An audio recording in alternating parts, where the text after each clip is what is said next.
Chapter 6. Now the sons of the prophet said to Elisha, "See, the place where we dwell under your charge is too small for us. Let us go to the Jordan, and each of us get there a log, and let us make a place for us to dwell there." And he answered, "Go." Then one of them said, "Be pleased to go with your servants."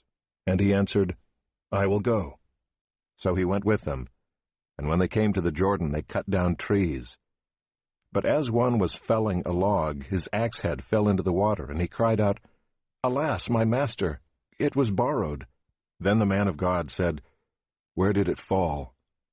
When he showed him the place, he cut off a stick and threw it in there and made the iron float. And he said, "Take it up." So he reached out his hand and took it. Once when the king of Syria was warring against Israel, he took counsel with his servants, saying, "At such and such a place shall be my camp." But the man of God sent word to the king of Israel, "Beware that you do not pass this place, for the Syrians are going down there." And the king of Israel sent to the place about which the man of God told him. Thus he used to warn him, so that he saved himself there more than once or twice. And the mind of the king of Syria was greatly troubled because of this thing, and he called his servants and said to them, "Will you not show me who of us is for the king of Israel?" And one of his servants said, "None, my lord, O king, but Elisha the prophet who is in Israel tells the king of Israel the words that you speak in your bedroom." And he said, "Go and see where he is, that I may send and seize him." It was told him, "Behold, he is in Dothan."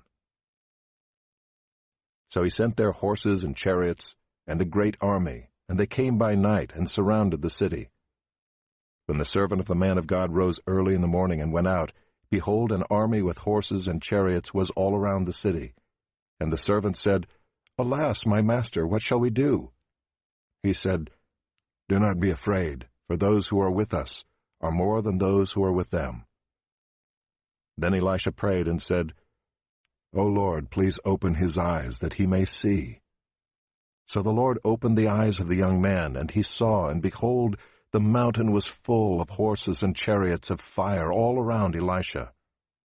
And when the Syrians came down against him, Elisha prayed to the Lord and said, "Please strike this people with blindness." So he struck them with blindness in accordance with the prayer of Elisha. And Elisha said to them, "This is not the way, and this is not the city. Follow me, and I will bring you to the man whom you seek." And he led them to Samaria. As soon as they entered Samaria, Elisha said, "O Lord, open the eyes of these men, that they may see." So the Lord opened their eyes, and they saw, and behold, they were in the midst of Samaria. As soon as the king of Israel saw them, he said to Elisha, "My father, shall I strike them down? Shall I strike them down?" He answered, "You shall not strike them down. Would you strike down those whom you have taken captive with your sword and with your bow?